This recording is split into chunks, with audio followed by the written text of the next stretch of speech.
बाजूला त्याला पेट्रोल तसे आम्ही पेडवाडी येणार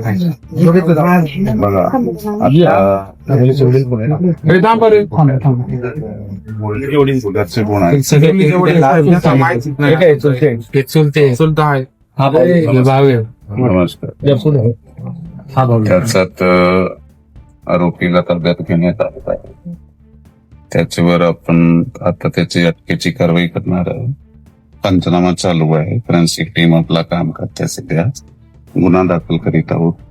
सध्या आपल्याला जे कायद्याची प्रक्रिया आहे जे FIR दाखल करून त्याला अटक करून आणि त्याच्याबरोबर त्याचा इन्क्वेस्ट पंचनामा करून त्याच्यामध्ये त्याचा PM होऊन ते व्यवस्थितरित्याने जर आपण केलं म्हणून आपल्याकडे योग्य पुरावा गोळा होईल, म्हणून त्याला कठोर शिक्षा होईल.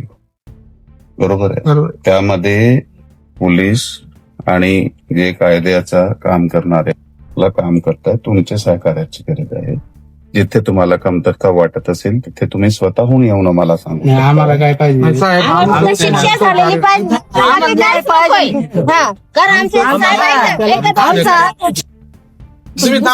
ऐका साहेब, आमचे बारखांडी पोर आहेत. आम्ही रोज कष्ट करून खातो. आमच्या पोराला जर आम्ही नाही कष्ट केलं तर पोराला खायला काय घालणार सांगा बरं. जर आम्ही कामाला गेलो तर आमच्या पोरांकडे लक्ष द्यायला कोण आहे.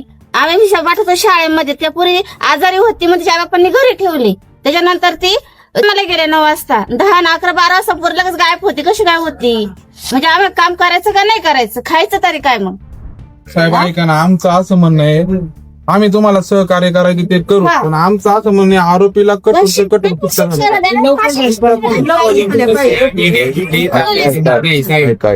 डेड बॉडी ताब्यात घेणार झालाच पाहिजे. म्हणतो तुम्ही जो म्हणता बरोबर आहे, पण ते सगळं करण्यासाठी आम्हाला तपास तरी करावा लागणार आहे ना. तुम्हाला सहकार्य तपास करावा लागणार आहे. ते तपास काय करायचं आता तुमच्याकडे आरोपी आहे सगळं आहे. तुम्ही तपास काय करायचं अजून काय तपास करायला बाकी काय तपास करायला बाकी आहे. आपल्याला तो गुन्हा तर दाखल करावा लागणार आहे. गुन्हा दाखल करून आरोपीला कोर्टात पेश करावा लागणार आहे. ती प्रोसेस तर करावा लागणार आहे ना. त्यासाठी महिना तर नाही लागणार ना. मला नाही लागणार एवढा सांगतो. त्याला 2 दिवसात शिक्षा झाली पाहिजे साहेब. झाली पाहिजे.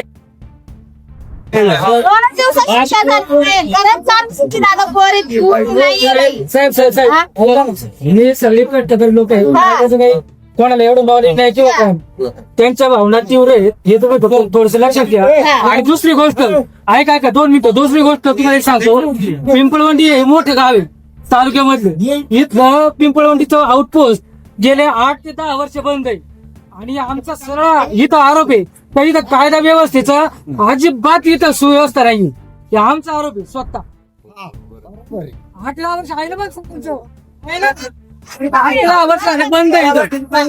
तुम्ही जे म्हणताय ते बरोबर आहे, पण सध्या आपण तुमचे जे आता इश्यूज आहे आता तुम्ही मला सांगताय जसं जसं तुम्ही सांगता मी ऐकलंय त्याचं आपण समाधान करू. ठीक आहे. दारूचे धंदे सर्रास चालू आहे. हो बरोबर आहे. त्याच्यामुळे ते सगळं झालं आता. हो बरोबर आहे. त्याचं तुम्ही तुमचं जे म्हणणं आहे ते सगळ्या मॅटरची चौकशी होईल आणि त्याचे जे जबाबदार आहे त्याच्यावर ऍक्शन होईल. हे तर क्लिअर तुमच्या समोर सांगतो मी. ठीक आहे. आता मला FIR दाखल करू द्या. FIR दाखल होऊन तुमचा सगळा जे तपास आहे ते योग्यरित्याने करू द्या. आपण लवकर ते लवकर त्याच्यावर ऍक्शन त्याला ना फाशी झाली.